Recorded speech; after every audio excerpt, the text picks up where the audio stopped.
Bank লোনের ক্ষেত্রে জামিনদার আপনার অনেক পরিচিত বন্ধু বান্ধব অনেকেই এসে বলতে পারেন, ভাই আমি একটি লোন নিব, তুমি একটু জামিনদার হবা।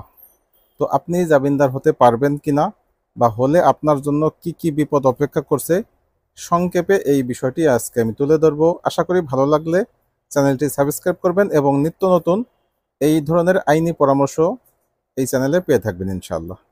তো যদি আপনাকে কেউ বলে যে আপনি আমার এই ব্যাংক লোনের ক্ষেত্রে জামিনদার হন, তখন আপনি আসলে কি করবেন বা কি করণীয়?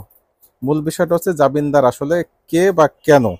জামিনদার হচ্ছে ব্যাংক যখন যেই ব্যক্তিকে লোন দিচ্ছে সেই ব্যক্তি যখন এই লোন পরিশোধ করতে ব্যর্থ হবে এবং তিনি পলাতক হবেন, অথবা তিনি দেশে আছেন কিন্তু তার এই লোন পরিশোধ করার মতো কোনো আর্থিক সম্পদ তার অবশিষ্ট নেই, তখন ব্যাংক কি করবে?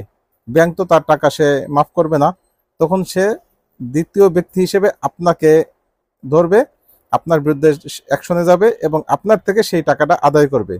যদি স্বেচ্ছায় আপনি টাকা না দেন তাহলে আপনাকেও মামলায় বিবাদী করবে, আসামি করবে এবং আপনি সেই মামলায় অন্তর্ভুক্ত হয়ে কোর্টের আদেশে আপনাকে টাকা দিতে হবে।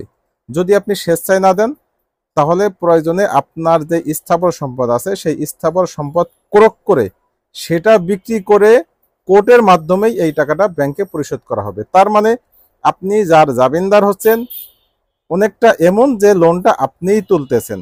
কোনো কারণে ওই লোন গ্রহীতা সে যদি ডিফল্টার হয়, সে যদি এই ব্যাংকের লোন পরিশোধ করতে ব্যর্থ হয় বা সে অসৎ উদ্দেশ্যে এই লোন নিয়ে দেশ থেকে পলায়ন করে, তাহলে এর টোটাল দায়ভার আপনাকে বহন করতে হবে। এজন্য আপনি চিন্তা করবেন যে যেই লোকটাকে আপনি জামিনদার হচ্ছেন ব্যাংক লোনের ক্ষেত্রে, আসলে আপনি জামিনদার হবেন কিনা, কারণ এই টাকাটা কিন্তু আপনার ঘাড়ে এসে পড়তেছে। আপনি না চাইলেও পরবর্তীতে কোনোভাবেই আপনি বাঁচতে পারবেন না।